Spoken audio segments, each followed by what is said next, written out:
So now we're going to talk about routing in Reaper. It is sometimes useful to be able to send sound from one track to another, so that's what we're going to talk about today. So the scenario that I will use is something like this. I have two tracks. I have a synthesizer which plays like kind of a melody.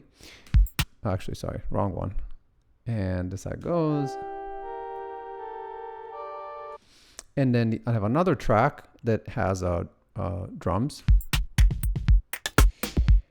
And what I want to do is I want to be able to add some reverb to both tracks, but I want to be able to control the overall reverb that I'm going to use once I've determined how much reverb right out here, instead of having to go into my into the individual effects, because as we've seen, there's lots of ways that you can go about it. You can add effects at the track level.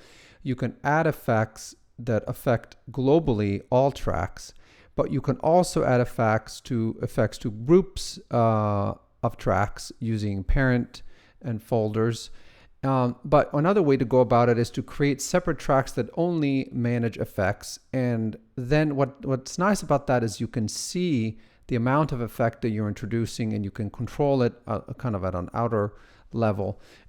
It's not that one way is better than the other necessarily. It kind of depends on what it is that you're trying to do. I like this way of working. I think it's it could be useful, and it's certainly at least it's an excuse for us to learn about routing, which can be very, very useful later on. So here we go. What I'm going to do is I'm going to create a new track, and I'm going to call it reverb. And then I'm going to duplicate this track, and I'm going to call this one clean. Okay. Now I'm going to change the colors. I don't have to do this, but I'm going to do that. I'm going to use our shortcut that we came up with.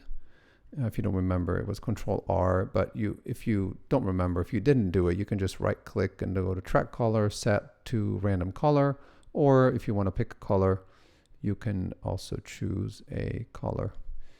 Okay, so now we have our reverb, we have our clean, we have our synth, and we have our drum. So now these things are not connected. So if I play back both, I hear both, you see both sounds coming through each of the tracks, and then you see them together in a master track over here. Now what I want to do is I want to send the synth sound to the reverb track as well as the clean, so that I can see here how much reverb I'm getting in relationship to the clean, which is not unlike what you do when you just had a reverb effect, and then you go to the part where it says dry versus wet. Except that there you actually have to open the effect and take a look, as opposed to seeing it here. Not to mention, if you have 3-4 tracks that use reverb at the same time, you can control the overall reverb for all of them at the same time. So here's what I'm going to do. I'm going to load up an effect. I'm going to click on effects. I'm going to find my reverberate, and I'm going to click on add, and I will leave it as it is for now, and I'm going to close it. And what I'm going to do is here, I'm not going to load any effects because this is going to be my clean track, so I don't need any effects here. Okay, so now how do we send signal from the synth to the reverb? Well, we use the routing button. Now you could, depending on how you're set up, the routing button may appear over here. There is a way to make it appear there, but instead of doing that, we'll just use the routing button that shows up in the mixer, okay? So the routing button, well, it says route on it, so you'll know which one it is if you just look at it. So let's go to synth. We'll click on this route button, and over here we have our routing option. So the first thing we see, there's a box that says master send. So this means that this track, the output of this track is being sent to the master track. Now we don't want to do that because we just want it to go straight to the reverb. And right now, if I play back, you won't hear anything coming out of the synth because it's not going anywhere. So we're going to add a new send. We're going to do reverb, and then we're going to add one more send, and we'll send it to clean. So now we have synth going to the reverb track, and we have synth going to the clean track.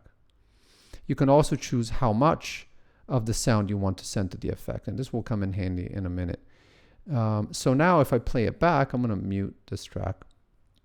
I will hear, if I mute this, all I'm going to hear is the clean sound. but it's going to come out of here and it go directly to clean. Okay. If I uncheck this, I will now get a little bit of reverb in there as well, depending on what my settings are here. I'm going to bring this one down to dry because I don't need any dry signal here. I already have it here. And I'm going to increase the room size a little.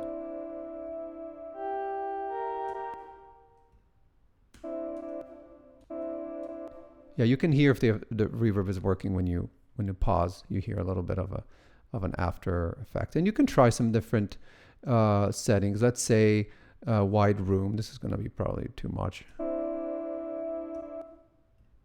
Maybe not.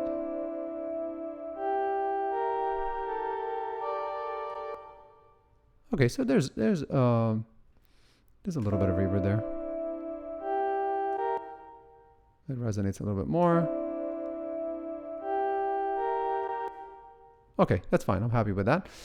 But now, see, the difference is I can see the amount of reverb right here. So I can actually go like this, and I can remove the reverb altogether, or I can add a little bit more in. Right? So this is effectively our wet signal and our dry signal. Okay? And now we can do the same thing with the drum track. So I'm going to go to drums, and I'm going to press the route button, and I'm going to uncheck master parent send, and I'm going to send it to reverb, and I'm going to send it to clean. And now with this one, we have to be careful because the drums are really loud, and it's going to be very, very boomy. So let's just take a quick listen and see how. Let's solo this track and see. Okay, that's a bit much. So let's go to, instead of changing the reverb, because that's not what we want, because this is a global reverb for both tracks, we will go to the routing, and we will reduce the amount of sound that we're sending from drums to reverb. That's it. And so now we can balance this out a little bit better. So let's say this is not sending, this is completely dry. More, more, more, more. Right. Okay. Okay, and now we can listen to the whole thing and see.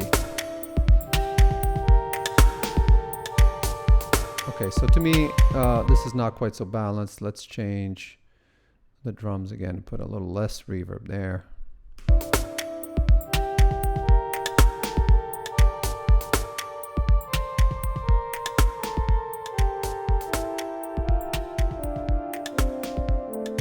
Okay, and then now we can add our reverb generally to the whole thing, add a little bit more reverb there.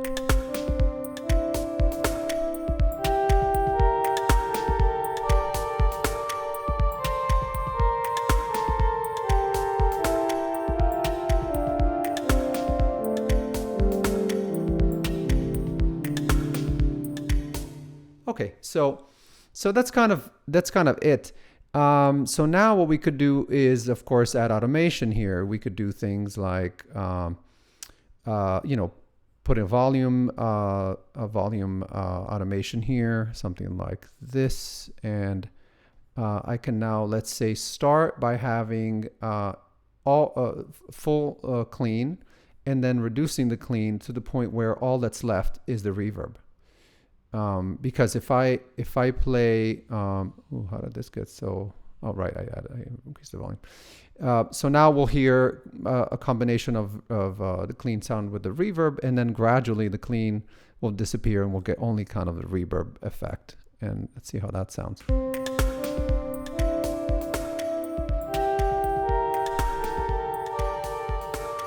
hear the drums get quieter.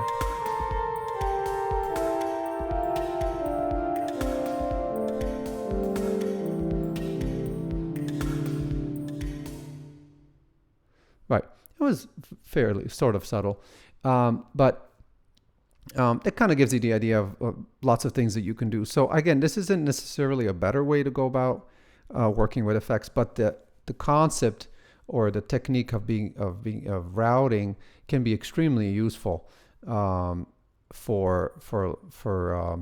lots of different reasons. For instance, when we get to MIDI, you'll be able to send MIDI information from one track to lots of other tracks, so you can trigger lots of things at the same time, etc. There is one neat trick if you want to use it that way. You can actually drag and drop you can, if you click on the route button. So let's just say that I go to my reverb. Let's go to synth, to my route in the synth, and I will remove the reverb. Okay, so I'm no longer now sending sound to the reverb. Okay, it's only sending to clean. I can, instead of having to go to open this and actually tell it that you want to go to reverb, you can click here on synth and just drag and drop. And you see how a little, it's almost like a little guitar jack quarter-inch connection shows up, and then it'll just ask you how much sound you want to send. You can just close it, leave it the way that it is. And now it's sending to both. So that's a neat little trick. That's it for now.